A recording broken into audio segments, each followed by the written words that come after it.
honestly, at times you begin to wonder the way all these people who are in government, how they behave, especially in Africa. Even most of the governments of the world, but especially in Africa, you begin to wonder, you are holding somebody till when? Till eternity. In the law, does it not have a time frame that, okay, when somebody is arrested, the person's case should be judged? Are there in any form of investigation? Are they investigating anything, which I don't even understand? They've accused this man, Sunday Igboho, that he has done XYZ. Then you go to court and met out the offense, or the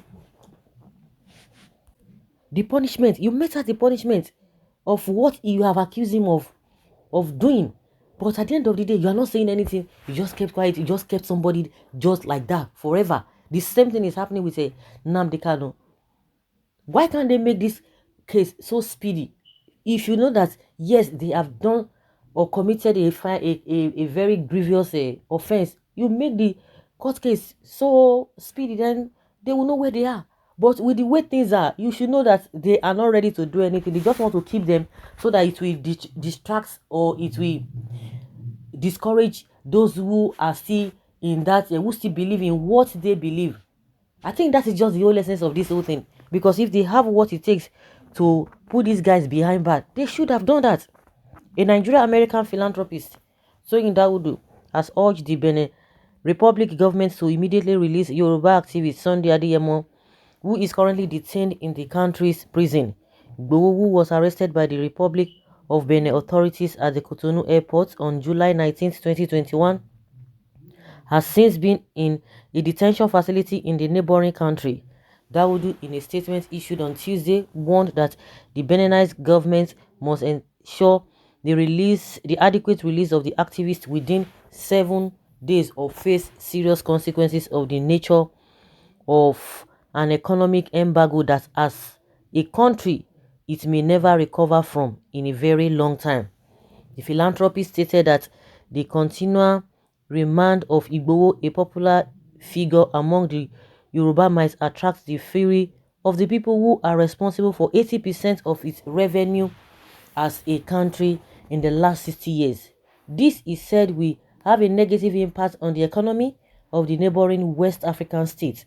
Addressing journalists on Tuesday, Dawodu stated this briefing is intended to put pressure on the authorities of the Republic of Benin to unconditionally release Sunday Igboho within 7 days from the release of this statement, or face serious consequences of the nature of an economic embargo that, as a country, it may never recover from in a very long time. Whereas he said, I am an American citizen of Nigeria descent. My heart has always been with the land of my origin, Africa, and particularly Nigeria. I believe strongly in truth, justice, and liberty. Hence, the reason I have always supported in the past and present causes that promote human rights, justice, and the well-being of all Nigerians. I believe that Sunday Igboho has not committed any offense by being an agitator for fairness and security for the Yoruba people of Nigeria.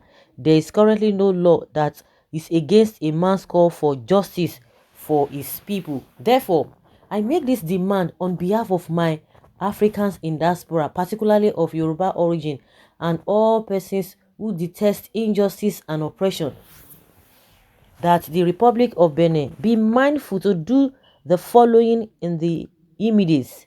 The Republic of Benin must immediately release Sunday Igboho unconditionally, as he is being unnecessarily being persecuted by the Nigerian government on account of his political views, which do not constitute an offense both in Nigeria and in the Republic of Benin.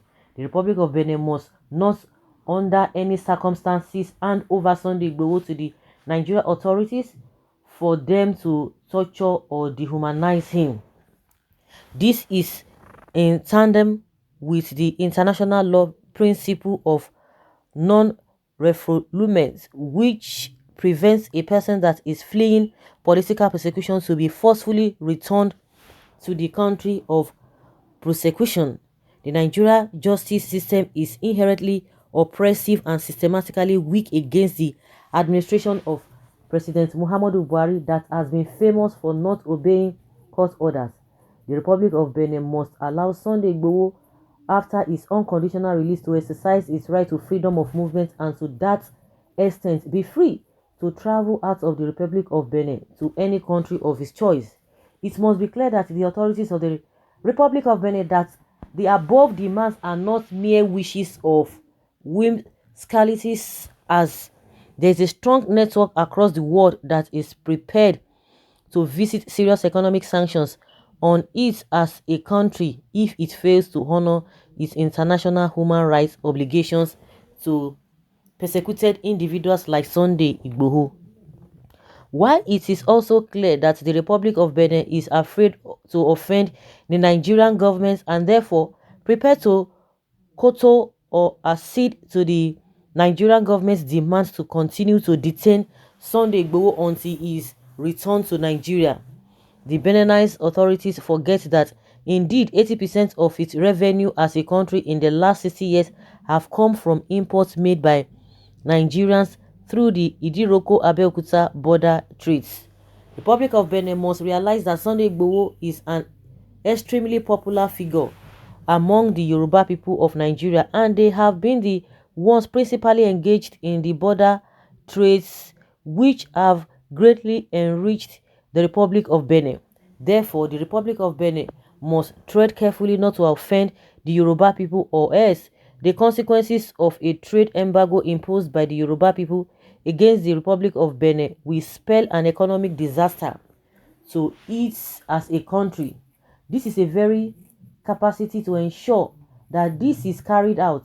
In conclusion, it is maintained that Sunday Igboho has not committed any offense against any law, whether national or international.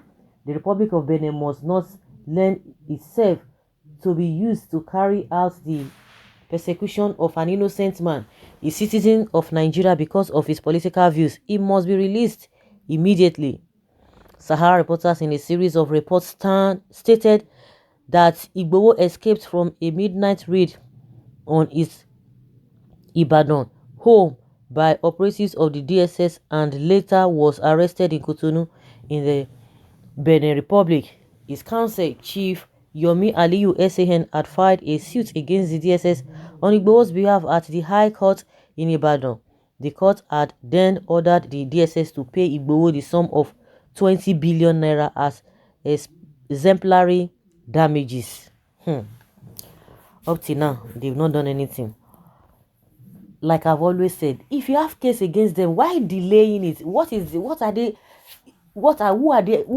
they consulting to get fast? Are they now going to be investigating? I don't understand. Because it clearly shows when people begin to tell you that you should release all these people unconditionally, you think they're just saying whatever they want to say. Because if really you have what it takes, if they had judged their case, I'm sure all of these things wouldn't have been coming up to say, oh, release them unconditionally, because you are just keeping them without any trial. Is that how it's going to be done? So guys, leave your comment down there below and let's have your take.